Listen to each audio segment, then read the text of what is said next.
আমেরিকার অস্ত্র দিয়ে ইরানে হামলা করলে পরিস্থিতি হবে ইরাকের মতো, সাদ্দামের মতো পরিণতি হবে খামেনির। হয়তো এমন স্বপ্ন নিয়েই ইরানে হামলা চালিয়েছিল ইসরায়েল, কিন্তু তাদের সেই স্বপ্ন পূরণ হয়নি। উল্টো ইরান শুধু নিজেদের রক্ষাই করেনি, সমানতালে লড়াই করেছে ইহুদিদের সাথে। 12 দিনের রক্তক্ষয়ী যুদ্ধের পর হঠাৎই বিরতির ঘোষণা দেন ট্রাম্প। তিনি জানান দুই দেশই ক্লান্ত। আবার ইসরায়েল যে কোনো মুহূর্তে হামলা করতে পারে বলেও সংকেত দেন। এমন পরিস্থিতিতে বিশ্লেষকরা বলছেন যুদ্ধের এখনও চূড়ান্ত পরিসমাপ্তি ঘটেনি। ট্রাম্পের একটা অবিবেচনা প্রসূত স্টেটমেন্টের জন্য কিন্তু এই অ্যানালাইসিসগুলো আসছে। অর্থাৎ বলছে তারা টায়ার্ড, এখন তারা ঘরে ফিরে গেছে। এই ধরনের খুব ফিশি কথা না বলে যদি বলতো যে আমরা একটা স্থায়ী যুদ্ধবিরতির দিকে যাব এবং প্যালেস্টাইন রাষ্ট্রের সমাধানের দিকে যাব, এই ধরনের সলিড কথা না বলার প্রেক্ষিতে সে তার যে বক্তব্য সেটাও একটা ডিসপিউট তৈরি করছে। মোনালিসা হেভি ফ্লো 15 পিস প্যাকেটের সাথে 8 পিসের একটি প্যাকেট একদম ফ্রি। স্থায়ী বিরতি তো আমি দেখছি না, কারণ মধ্যপ্রাচ্যে যে উত্তেজনা আগের থেকে কম বেশি ছিল, কারণ ইরানের সাথে ইসরায়েলের একটা চরম দ্বন্দ্ব, মনস্তাত্ত্বিক দ্বন্দ্ব ছিল। তো এখন যেহেতু আক্রমণ হয়েছে অলরেডি, তাই এই ক্ষেত্রে আরও দ্বন্দ্বটা আরও অনেক গুণে বেড়ে গেল, প্রকাশ্য হলো, আর যেহেতু অনেক ক্ষয়ক্ষতি হয়েছে দুই পক্ষেরই।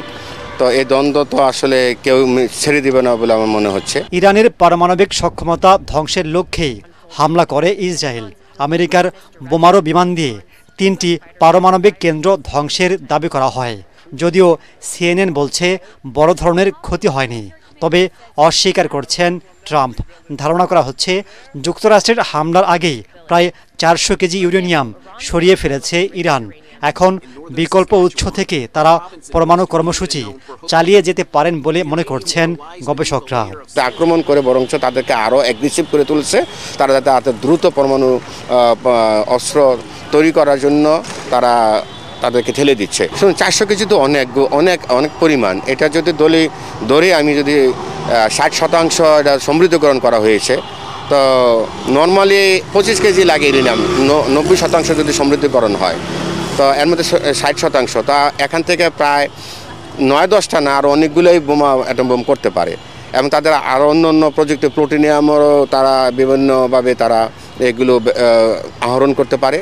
ইরানের কাছে যদি তাদের পারমাণবিক শক্তি সঞ্চয় করতে পারে, ফুল সুইং নিউক্লিয়ারাইজেশন যদি তারা সফল হয়, সেটা তো আমি মনে করি যে ব্যালেন্স অফ পাওয়ারের যে সম্ভাবনাটা তৈরি হয়েছে এই যুদ্ধের মধ্য দিয়ে, যে একটা রাষ্ট্র আরেকটা রাষ্ট্রের উপর আগ্রাসী হবে না।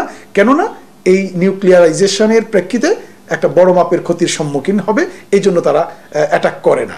ইরান যদি ইসরায়েলকে টেক্কা দেওয়ার শক্তি অর্জন করতে পারে, তাহলে মধ্যপ্রাচ্যে শান্তি প্রতিষ্ঠিত হবে বলে মনে করছেন বিশ্লেষকরা। মাহবুব কবির চপল, ATN বাংলা, ঢাকা।